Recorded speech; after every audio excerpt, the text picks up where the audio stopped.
Ladies and gentlemen, today I will be going through who I think is going to get a Team of the Year. Now, I'm also going to mention who I would have voted for and honourable mentions, but I've just created the starting 11 and the 12th man that I believe will be getting the main Team of the Year cards for FC24.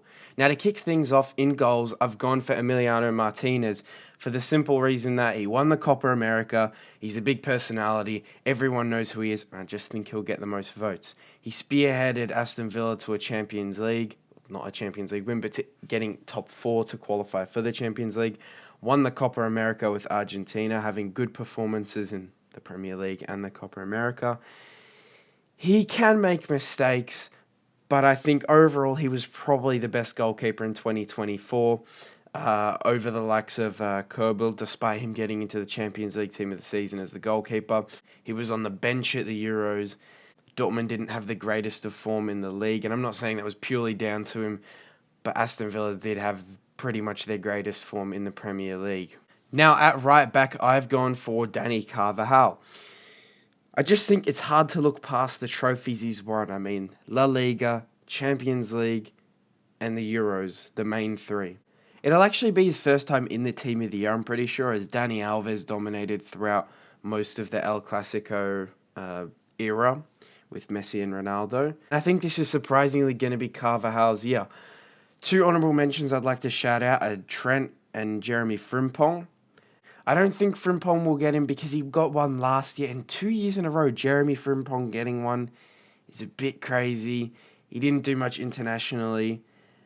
Probably no big moments that anyone's going to be able to think of when casting their vote for this Team of the Year.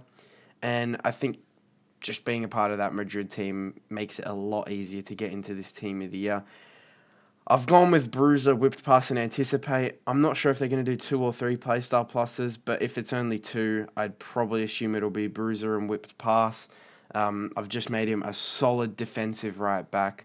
As you can see, his shooting's not too great, but he'll be great on the game. He will probably be the best right back on the game. As the first centre-back, I have gone for Virgil van Dijk. Now, we know Liverpool tailored off towards the end of last season, the 23-24 season, but I think hands down he's probably been the best centre-back in the world for the start of this season. I don't know if Liverpool have conceded the least amount of goals in the Prem, but it certainly seems like it. They're up there for least amount of goals conceded in the Champions League. Maybe Inter have conceded less. I think they've conceded 2 or 3. Liverpool maybe conceded 3 or 4. Although I can't even think of the goals they've conceded in the Champions League. So I should have done my research. But either way, I would have gone for Van Dijk. He's been in so many Team of the Years before. People do recognise him probably as the best centre-back in the world right now. I think he's going to get aerial and anticipate. But if they do give him that third place style plus, I would love to see him have long ball. I've just made him really good.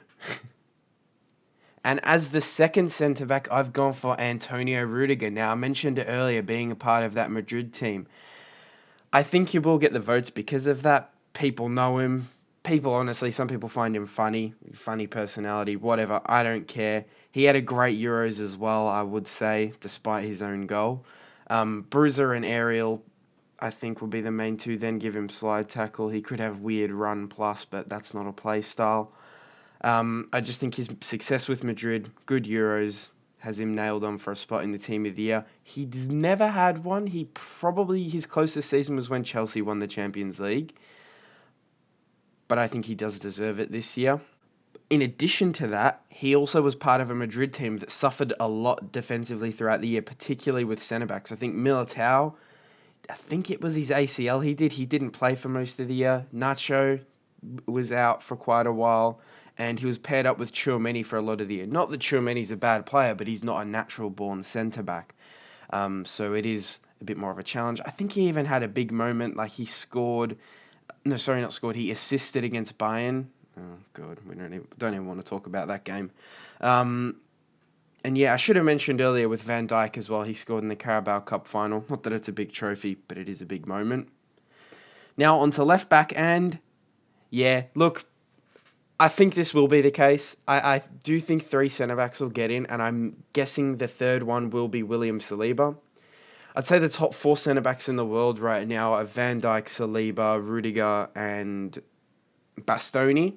To be honest, As long as Van Dijk's first, I don't mind the order of the next three. I think Saliba's been an immense player for Arsenal over the last few years, and honestly, some people have even been put him up against Van Dijk. I still think Van Dijk's better. However, Saliba, he's been very good throughout the year. Arsenal have been great defensively to the detriment of actually being able to watch their games without falling asleep. But I just think the votes will be split for left back. You've got the people who want Theo Hernandez because they just think he's the best, Grimaldo because of that Leverkusen season, and also DeMarco because he's great at Inter.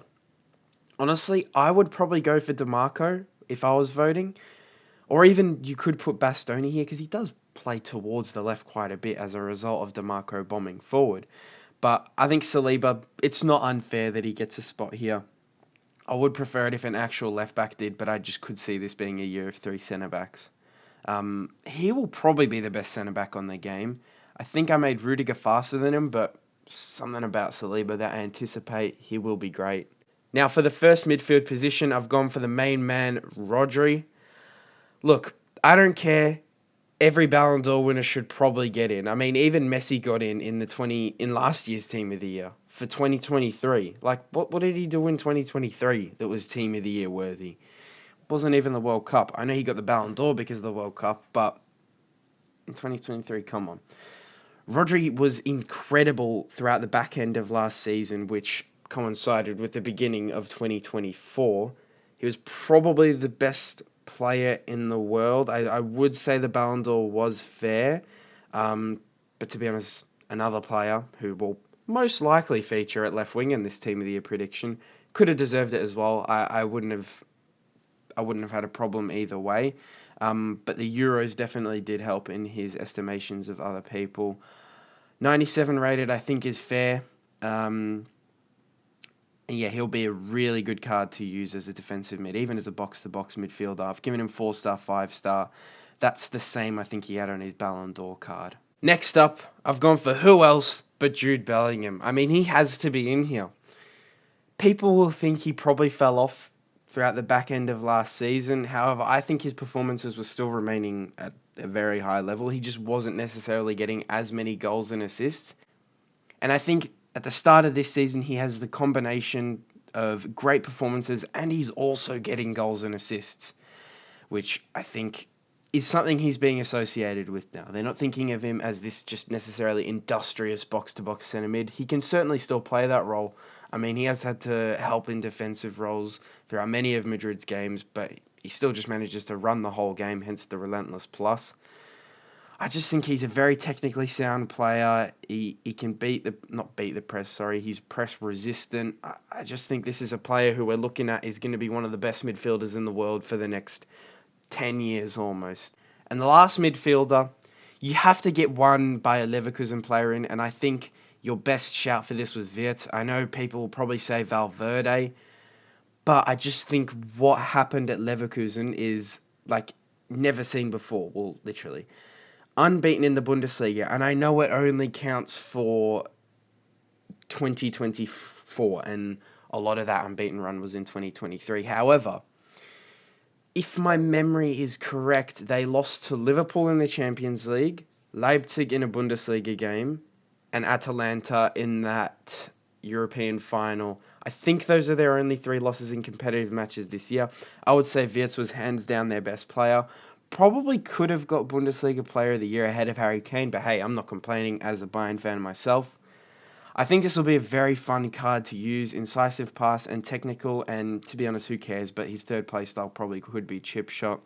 With the 5-star skills, 4-star weak for combination, he'll just be an absolute midfield maestro. I also want to say, he was great at the Euros. He didn't get as much game time as the likes of Jamal Musiala. I think we started Sane in the game against Spain, if I'm not mistaken. He came on and scored in that game, by the way, the equaliser, Wirtz that is.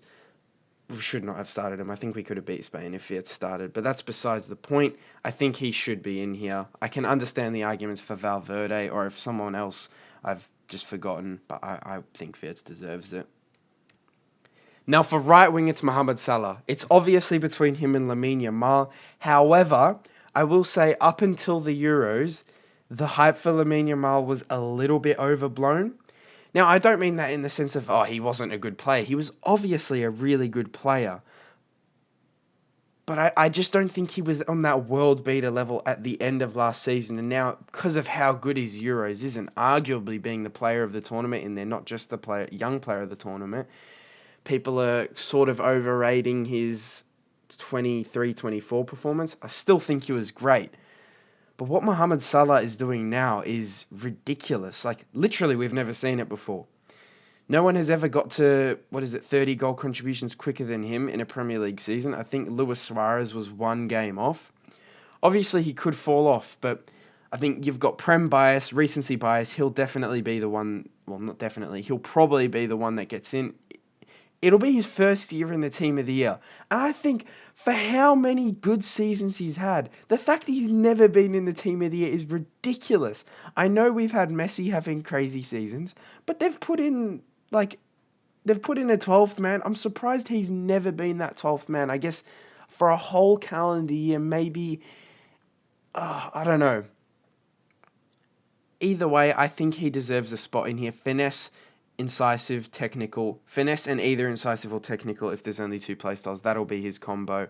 He wasn't great throughout Liverpool's bottle last season, but I don't think he was that much worse than like Lamine Yamal. And I know it sounds like I'm throwing shade at Yamal, but I just think Salah's been better throughout the whole year. I know that Euro performance is incredible. But yeah, he's the Ballon d'Or front runner right now. He can not play well and still get 2 goals. Like, he's a cheat code. At striker, I've gone for a guy who I wouldn't even have as my 12th man. I'm not like one of these idiots that just says he's terrible at Madrid. I think he's missed a few high-profile chances that have gone out on popular Instagram pages and whatever, which accentuates how bad he truly is. He's been solid, I would say, for Madrid. He was solid at PSG. It's nothing like a vintage Mbappe. He's not been the same since the World Cup.